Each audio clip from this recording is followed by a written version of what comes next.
নাম হইল মুনা, শহরের মাইয়া।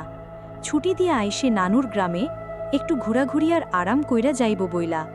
নানু আগেই সাবধান কইছিল, সন্ধ্যার পর পুকুর পাড়ে যাইস না, ওখানে লাল শাড়ির প্রেতনি ঘুইরা বেড়ায়।